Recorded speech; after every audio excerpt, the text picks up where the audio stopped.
Ministro Gilmar Mendes acaba de negar o pedido da defesa do ex-presidente Jair Bolsonaro de habeas corpus para a prisão domiciliar.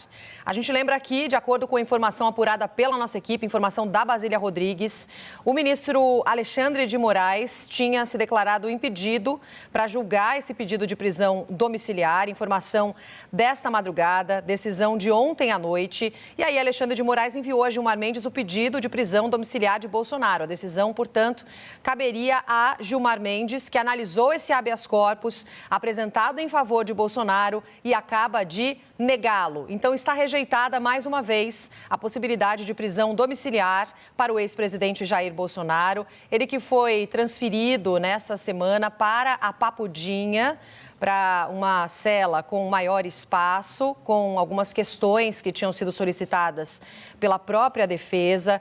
A gente lembra que esse habeas corpus negado por Gilmar Mendes foi determinado ontem e repassado a Gilmar Mendes pelo ministro Alexandre de Moraes, porque exerce a vice-presidente da Corte e durante o recesso do Judiciário de 12 a 31 de janeiro responde interinamente pela presidência em questões urgentes. Então, Moraes se declarou impedido para apreciar esse pedido, dizendo que, uma vez que a autoridade apontada como coautora no presente habeas corpus seria o próprio ministro responsável pela análise das urgências no período, seria inviável a apreciação desses pedidos formulados pela vice-presidência. Então, a ação impetrada pelo advogado Paulo Emendabile Souza Barros de Carvalhos foi repassada a Gilmar Mendes, que acaba de negar a possibilidade de prisão domiciliar ao ex-presidente Jair Bolsonaro, que vai seguir cumprindo pena na Papudinha. Então, Gilmar Mendes rejeitando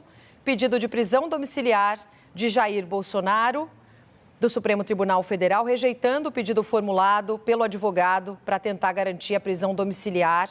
O decano da Corte, que recebeu o caso do gabinete do ministro Alexandre de Moraes, portanto, negado neste momento. Informação que acaba de chegar da nossa redação.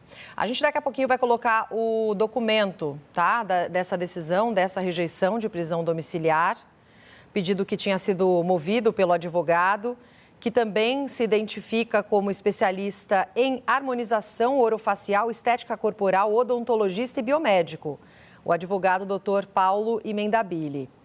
Na decisão, Gilmar Mendes está barrando a ação de advogados que não tenham relação com o processo.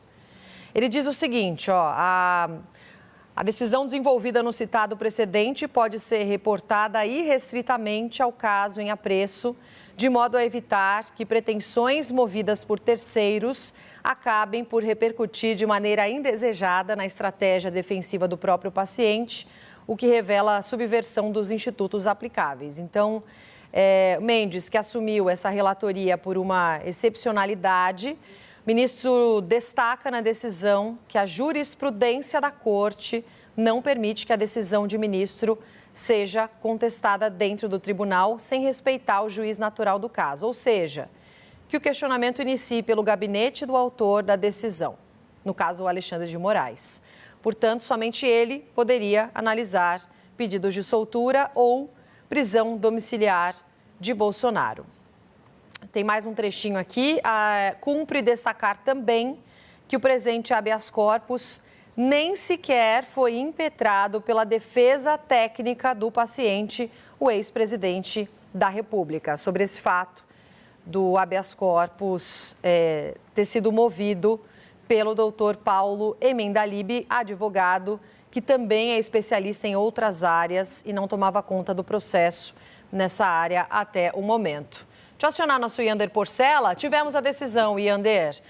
Na prática, Gilmar Mendes, pelos detalhes que a gente está tendo aqui da decisão, daqui a pouquinho até vamos espelhar o documento na tela e ler mais detalhes também, está devolvendo a decisão para o ministro Alexandre de Moraes. É isso, Yander? É isso, Roberta. Apesar de... A gente estava comentando aqui todo o contexto desse pedido de prisão domiciliar, todo o contexto da ida do Bolsonaro da PF para Papudinha, o fato de, até agora, o ministro Alexandre de Moraes não ter concedido essa prisão domiciliar justamente por conta do rompimento da tornozeleira, desse histórico do ex-presidente, mas essa decisão do ministro Gilmar Mendes, que acabou de sair, que foi enviada aqui para a gente pela nossa analista Basília Rodrigues, essa decisão que vem desde o começo do dia sendo explorada aqui pelos nossos analistas, tanto a Basília quanto o Leandro Magalhães, ela não é no mérito da prisão domiciliar. O ministro Gilmar Mendes, ele não tomou uma decisão de mérito, ele tomou uma decisão processual, ou seja, ele está dizendo que não cabe a ele, nesse caso, decidir sobre a prisão domiciliar do ex-presidente Jair Bolsonaro e transfere, retoma essa responsabilidade para o ministro Alexandre de Moraes, que é o relator do processo da trama golpista que condenou o ex-presidente Jair Bolsonaro à prisão. Então, ele se exime, ele diz que não é da competência dele, mas ele não decide no mérito. Então, a gente não tem, até agora, uma decisão sobre o mérito dessa prisão domiciliar para o ex-presidente Jair Bolsonaro, que foi pedido pela defesa por conta das condições médicas do ex-presidente, e agora vai caber, então, ao ministro Alexandre de Moraes tomar essa decisão. E aí entra aquele contexto que a gente estava comentando aqui, Roberta, que até o momento o entendimento do ministro Alexandre de Moraes era de que o ex-presidente Jair Bolsonaro precisa continuar cumprindo a prisão em regime fechado por conta do comportamento anterior dele e também porque, na visão do ministro Alexandre de Moraes, não há necessidade de ele ir para a prisão domiciliar pelo estado de saúde.